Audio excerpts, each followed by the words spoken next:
doing this. I'm really doing this. Hold on.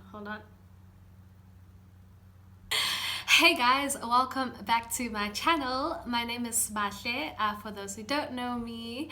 So first of all, I'd like to apologize for being gone for so long. Life, hey? Yeah, I'm gonna leave it there. But life happened. But we move. Something that everyone has been asking me about is like my experience overseas, because I did go overseas for a bit. So I thought I'd do a little video about that, and I put up a poll on my Instagram and my WhatsApp. Well, you can't put on a poll on your WhatsApp, but I asked the people on WhatsApp if they have any questions about my experience abroad. And so I'm gonna answer a few of those questions, and I'm also gonna just generally talk about my experience, how I went overseas, why I went overseas, how long I was there, what did I do, where was I, all that stuff. So yeah, if you're interested in my experience studying abroad, stay watching, and let's go.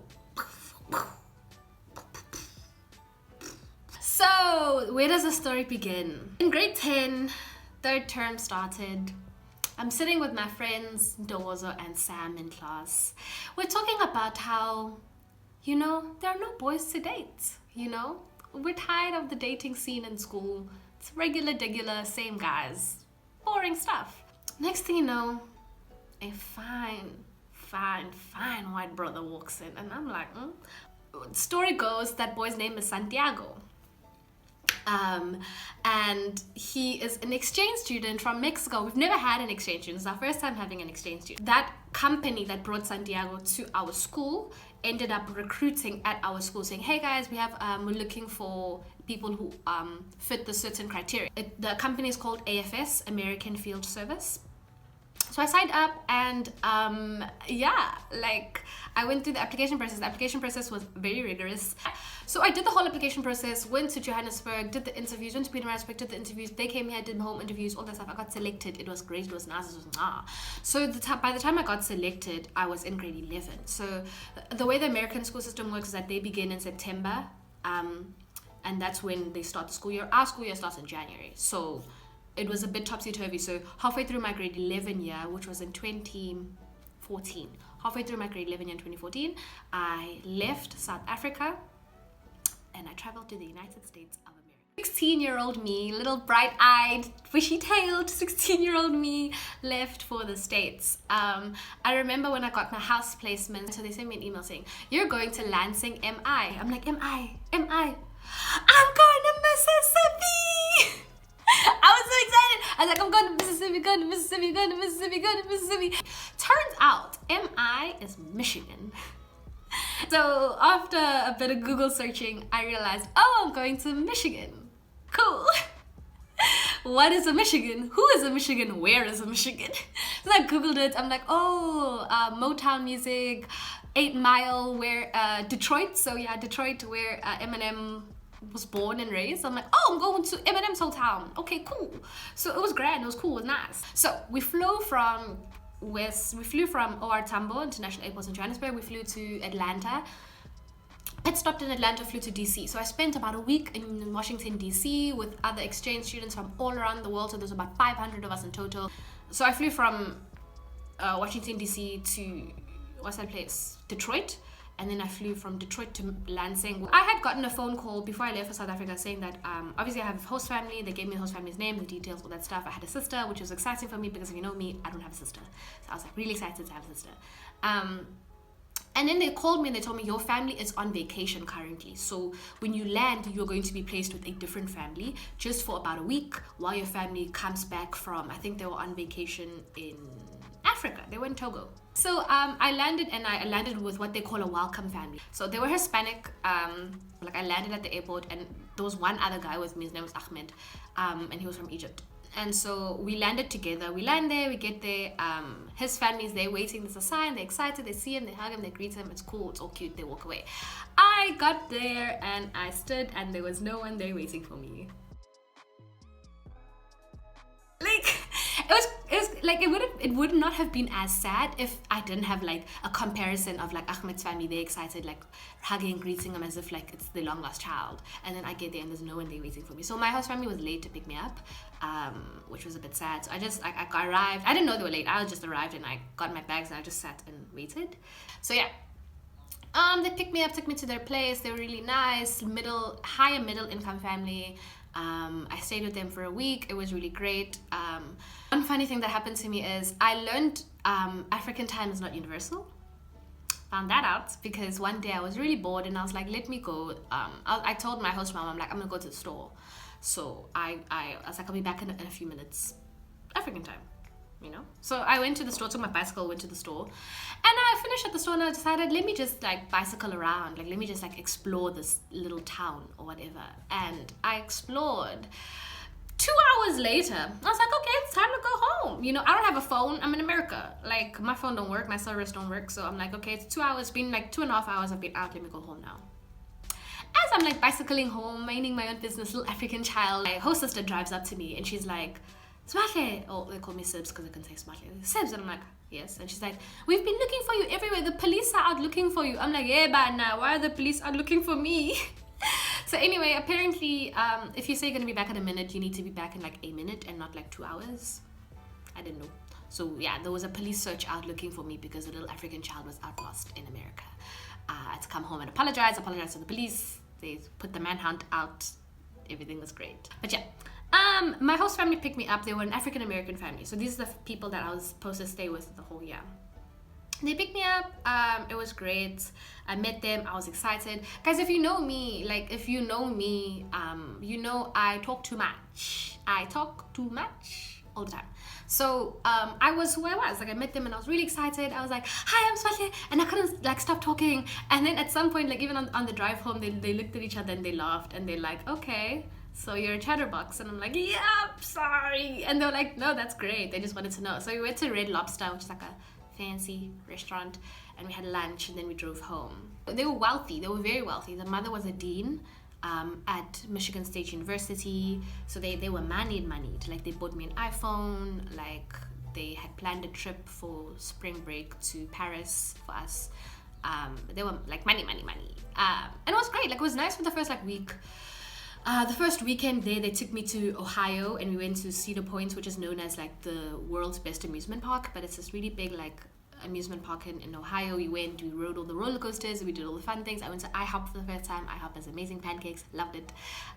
It was great, but I don't know, as time went, one of the questions actually is, a question from Owandile says, your full experience with your first family and why you moved to your second. So it's like, so what, like, spoiler, after a month, we realized it wasn't working and I moved families. So, like, it's really hard to explain what happened because, like, nothing happened, but everything happened. It was this weird thing of, like, we just were not compatible. Like, as people, we just were not compatible. The sole basis of why they selected me to host was because I was African and the dad was African also. He was originally from Togo and he had been an exchange student to America, and so they kind of wanted to like replicate that experience someone else from Africa. So they had different expectations to what I ended up being. And it just didn't work. I didn't gel well with the family. They were a very independent family. I am not very independent. I was not at 16. I was used to like being sheltered by my parents. Like, my mom cooks dinner in Durban, like we sit down as a family, we eat dinner, like, but in that family, it was very independent. Like you figure out what you're gonna eat, you walk yourself to school, you like, I wasn't used to that. So I just like, the more uncomfortable I feel, if you've ever been around me and I've been quiet, it's because I've not been comfortable around you. So the more uncomfortable I get, the quieter I get. So I just stopped speaking. Like I just stopped engaging. Like I would just be quiet. And I put in like a concerted effort to like try and be friendly, but I could not feel comfortable in that house. It was what it was. It is what it is. So I left. So I changed families. I met like one of my youth leaders at church, and I had like, she would like take me to church. She would pick me up for church because my host family didn't go to church. And so I had been telling her about the problems I was having with my host family, and she told me one day, like, listen, if you ever need some place to stay, let me know. I've got you. So eventually when my family sat me down and told me that I have to leave, I like called that lady and I was like, hi, like, is your office still standing, because I need someplace to go. Because as it stood, the company that I came with was planning to move me to Virginia. They had found like a potential host family in Virginia for me, and I was already comfortable in Michigan. Like, I had friends. My first high school, I went to Grand Ledge High School. Hey guys, it was the bomb. It was the bomb. It was amazing. I loved my first high school, guys. I was so popular. I was so popular in my first high school. They put me in sophomore year, which is grade 10. Which is a bit of a downgrade because I was in grade 11 when I left, but it was fine. So they put me in grade 10. Guys, I had so many friends. I did cheerleading. Guys, I was in. It was great. It was amazing. Like, I loved my school. I had gone to homecoming. Guys, Grand Ledge was amazing. And the Grand Ledge, like, football team was really, really good. So football games were so much fun. Like, I had a vibe at my school. So I didn't want to leave my school. So I was like, I don't want to go to Virginia because I'm comfortable here. So hopefully this new family I go into, I can stay at Grand Ledge. That didn't happen. But anyway, so in between, they had to move me to a temporary family just to, like, debrief what happened, you know, do a background check on the people that wanted to be my new family. And yeah, so then I moved into my new family. It's complicated, but family number 4, house number 4 that I'm living in now. I moved in, and it was nice. They were a white family. So I went from Hispanic to African American to my temporary family was white, and then I moved into another white family. So there I had 2 sisters. Mom, dad, 2 sisters. So yeah. I'm not going to do a chronological thing of that time because I ended up spending 8 months with them and it was great and I love them and we still talk. And I changed high schools. I moved to Holt High School. That was not a fun experience. I remember my first day. I didn't know who to sit with at lunch because I was new, and like it was like the dynamic at that school was different. It wasn't like one huge school. They put me in senior year, so I was in matric senior year, grade 12, and obviously like grade 12s are too cool for school, so like it wasn't very welcoming. So it was rough my first few days. Like I sat alone at lunch, I ate alone. Yeah, man, it wasn't fun in the beginning. I eventually made friends, but like it wasn't very fun. So yeah, over the year, I did spring break in Florida. That was fun. I got really involved in my church. I preached at my church. I did like video things at my church. I played lacrosse. Lacrosse was a lot of fun. I was a forward, attack striker, forward, attack striker, forward, that position. I did debating. I tried bowling. I dropped bowling. I was not good at bowling. For my birthday, I wanted to go to Chicago, so they took me to Chicago for my birthday. That was probably the best experience. So the question from Andile was, what was my favorite experience? That was definitely my favorite. That weekend in Chicago was amazing. Like, guys, Chicago was so nice. And I went like in my birthday is December, so I went December. It was snowing. It was like, guys, it was so nice. So yeah, my birthday in Chicago was definitely my favorite experience. I went to the Bean. I did all the sightseeing stuff, Lincoln Park Zoo, all that cute stuff. What else did I do? I went to Michigan Adventure, which is like another theme park. I went twice. It was nice. I went to Ohio again. I spent a week in Ohio again visiting friends. That was great. I went to Virginia. I went to Washington DC for a conference. I got selected to attend a workshop for youth leaders in teaching English. While we were there, did we not party on a yacht? Guys, it was fun. It was lit. It was nice. It was nice. Like that yacht party was a bomb. But yeah, so that was just generally things I did whilst in the States. Not to like tackle like specificities. The overall experience of being an exchange student in America. The experience is different depending on who you ask. You had to come up to me on the streets and be like, what was it like? I would be like, it was cold and it was nice. Because it snowed in Michigan from October till April. It snowed. So while I was playing lacrosse, we were playing in the snow. Short skirts, running outside in the snow. Fun times. So I'm from Durban. I love the sun. I grew up in the sun. All I know is the sun. So being in the snow was fun. I try to be positive about it. I hated it so much. Guys, I hated the snow so much. I hated it so much. I hate being cold. I really don't like being cold. But it was nice because I did sledding. I made snow angels. I went horseback riding in the snow. I did a lot of fun things. Like my host family really did the most to make it a fun experience for me, and I really enjoyed that. But you can't pay. You wouldn't be able to pay me to live where there's snow. You just wouldn't. I just don't like snow. Yeah, it would be different if you asked any person who went on exchange. It would be different depending on who they were and where they were stationed, because America is so big that like I had a friend in Texas and her experience was so different to mine in Michigan. Like it's basically two different countries.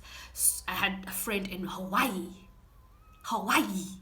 She got placed in Hawaii. I'm so jealous. I'm still jealous to this day.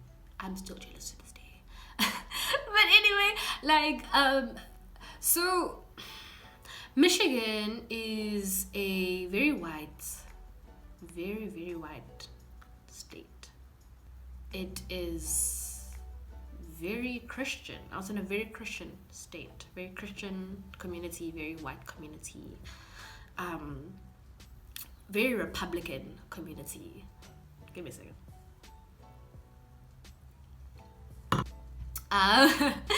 So I think it was a good experience, but I think obviously it always has to be tailored to the fact that I came from KZN, which is a predominantly black province. We mostly speak Zulu, so not have many encounters with racism in KZN because it's mostly black people. So I did have a lot of like racist encounters while I was in overseas. It's small little microaggressions and small little things people will say that have like racist sentiments that are like so I had to deal with a lot of that as a black girl in a white city. So that's a part of exchange we don't speak about typically. You try to look at the bright side, but like there are certain things that you have to experience, like being called a cotton picker, like stuff like that happened to me once. So yeah, there's like little microaggressions that you experience that very much make the experience not as enjoyable, but nevertheless it was a good year. Would I want to live in America? No, never again. I'm fine. But questions. Someone asked, did you get your American Boy? Q Estelle's American Boy track. Did I get my American Boy? Hey guys, I was a side chick. I've never in my life prior to America or never in my life after America been a side chick knowingly, but I was knowingly a side chick. There's this guy and he was white, whatever, I won't say his name, but like I knew he had a girlfriend, but we still vibed. And then when I went to Florida on spring break, he was with me, and we got close. So I guess that was my American Boy. Yeah, another thing about exchange that that kind of makes the experience dampened is that in America, like in South Africa, if you're an exchange student, everyone loves you, everyone will make a concerted effort to be a friend. But in the States, what happens is that they are so used to exchange students that usually your friends are exchange students. Like your closest friends will be other exchange students. Like people don't make a concerted effort to be a friend in school. So I had a lot of friends from church. I had a lot of friends from my old high school in Grand Ledge. Like I made a lot of friends in general. But at my new school, all my closest friends were other exchange students because the actual Americans didn't make a concerted effort to be a friend. Moving on. I got another question saying, what was something that shocked you about America? What is something that shocked me about America? America is more rural. Like, I don't know how to describe it. Like, saying rural is not like accurate, but like I think suburbia in South Africa is very like people don't have large plots of land, and it isn't guys, I don't know how to describe it. But it's rural. Like it's rural. Like even when you're in the suburbs of Michigan, it still feels like you're in the rural area of Michigan. Like I don't know. It's rural. Also, what shocked me was there's Wi-Fi everywhere. Like you can like enter a store and there'll be Wi-Fi. There's Wi-Fi at church. There's Wi-Fi everywhere. Like there's no point in having data because there's Wi-Fi. Probably one of the most exciting points was when I saw a school bus Guys, they're real. The American like yellow school bus that you see in like recess and all of those stuff, that stuff is real. I had to ride the school bus in my first school. I rode the school bus to school every day, and it's real and it's cold. There's no heating in that bus. It's like a metal box, so it like is really cold. So that was like, that shocked me about American life. What else shocked me about American life? Like the variety, guys, like the variety of things. Like there's a Coke machine. There's a machine where you can go and like you press the button and you see so many flavors of Coke you didn't know existed, guys. There are so many flavors of Coke. There's a lot of flavors of Coke, like cherry Coke, raspberry Coke, and then you go to Fanta and there's like, guys, we know Fanta orange, Fanta grape, Fanta, yeah. There's more flavors. Like there's so much. Like I think I was just shocked that there's just so much. Like that was my first time having Netflix. Because you have to understand, I was there in 2014. I was there from August of 2014 and I left in June of 2015. So Netflix only really got popular in South Africa recently, like the last, like around 2016 was when Netflix really became popping in South Africa. But I was there in like 2014, so it was popping. Like, you know, there's so many small things about American culture, and I think that's why I enjoy the exchanges, because it's not like when you travel there you don't get to immerse yourself in the culture. Like as a senior, you do something called senior pictures. So you have a whole photo shoot dedicated just for you as a senior, and you use one of those pictures for your yearbook photo. I got to do something called, I was a link. So what a link is in school is that it's someone who is like a buddy for someone with autism. So I got to work with students with autism, and it was a new or eye-opening experience because I had never interacted with people with autism before. Like in South Africa, those schools are segregated. Like students with special needs go to a different school, and other students go to a different school. So, but in America, we're all integrated. There are students in wheelchairs in your high school. There are students with autism who are in your same high school. So I got to interact with, and one of them, she doesn't have autism, but she was also in the program just because she needed special assistance. She is like one of my closest friends. Like me and her like got along really well. Senior year is fun. I was in matric, a senior year. So we did something called like senior, it was a senior camping. So literally like we went and we camped like on the school grounds as seniors. There was jumping castles, movies, all that stuff. Like just, you know, the senior skip day, the one day where all the seniors just don't show up for school. There is like, guys, being a senior is fun. I walked in graduation, I went to prom, I went to homecoming. Yeah, dude, I did all the cute fun stuff. My favorite like time of the year was Christmas, because my American host family really does Christmas. So, like we, you know, woke up at 2 a.m. No, so you can't start there.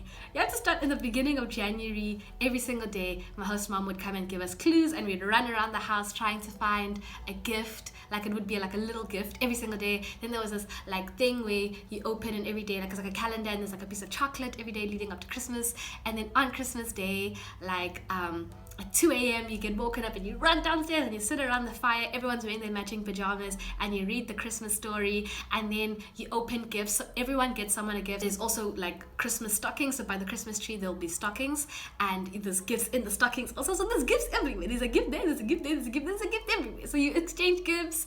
Also got to decorate the Christmas tree. My host dad put up Christmas decorations for me because they never do that, but because I was there, he put them up for me. We've got to put lights up outside. It's so beautiful because it's snowing and there's lights and it's cute. We did Halloween. I did trick-or-treating like for Halloween. We did Thanksgiving. I don't like turkey. I found out I don't like turkey. Apparently I don't like turkey. So that was fun. So all those like little holidays are a lot of fun. What was another question? Did you feel homesick? Yes. So I'm not someone who gets homesick usually. Like I rarely miss home. But I got homesick around Christmas time, not because I was feeling like nostalgic for Christmas at home. Nah. I got homesick because my dad got sick. So my dad got hospitalized while I was in America. I won't go into his health specificities, but I'm very much a daddy's girl. So knowing that my dad is sick, he's in the hospital, that did not sit well with me. So I cried for days. What was your favorite memories at the time about being there? I think I already answered that question. My favorite memories were Christmas time. Like I loved that little home culture of like playing a game, whipping people's butts at games.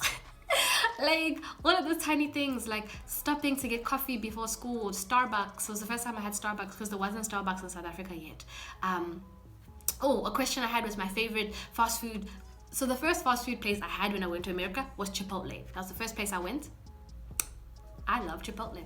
That's it. That was my favorite. I went to many other places. I tried Denny's. I tried Wendy's. Obviously we have McDonald's, but like I tried many places. Guys, Chipotle burritos slap. Chipotle isn't popular in South Africa. People know of Taco Bell because Taco Bell is like mainstream. Taco Bell ain't got nothing on Chipotle. Taco Bell ain't got nothing on Chipotle. Chipotle is life. So yeah, it's a bit expensive, but it's nice. Yeah, like bottomless drinks. That was another thing. Like at all of the restaurants you go to, like if you order a drink, it is bottomless. So when you finish, you ask for more, and you keep asking for more, and they keep giving you more for free. That was fun. I think a lot of the stuff now people know about it, and it's not like, oh wow, it's not a surprise. But I think being there at 15, at 16, it was like a new thing for me. Like I was like, oh my gosh, you know. I don't know what else to tell you. It was a good year. So people finna ask about Americans and like, are Americans really dumb? Not really. It depends who you're talking to. So kind of like South Africa, how you meet dumb people, you meet smart people. Similarly in America, I met people who asked me, like I had those dumb questions. Someone asked me, oh my gosh, do you have a lion? To which I responded, yes. His name is Simba. Anytime I was asked a dumb question, I gave a dumb answer. So while I was there, it was during the Ebola epidemic, so I gave a talk to the school, and the school asked me, like someone asked me, did you come here to escape Ebola? And I was like, West Africa, West, Southwest, South, but yes, I'll say yes. I met people who had no idea who Nelson Mandela was, all that kind of stuff. But then I also met like really smart people. Like I met people who asked me like, oh my gosh, I heard that Helen Zille was in Parliament addressing this, that, and that, and that. And I'm like, I didn't even know Helen Zille was speaking of, like, you know, like, so you have that thing of like some really, really smart people who know a lot, who are engaged, who are worldly. And then some people who asked me if I walk around naked. And I said, yes, we do. In Africa, we walk around naked, and I feel very uncomfortable wearing clothes right now. Give them what they want. That's the answer they want. That's the answer they want. They wanted to know if I walk around naked. So I told them I walk around naked. But yeah, man, that was my exchange experience. It was nice. It was grand. I've since been to America twice. I've been to Mozambique. I can travel more if I want, but I'm concentrating on my academics right now. So yeah, that's that. Like, that was my exchange experience. I hope you enjoyed this video. Please don't forget to like, share, and subscribe. If you have any more questions, I would gladly do a follow-up video if you have any more questions about my experience abroad. But apart from that, thank you for watching. Don't forget to like, share, and subscribe. Tell your friends. Hit the like button, the notification button, the share button, and see you soon. Bye.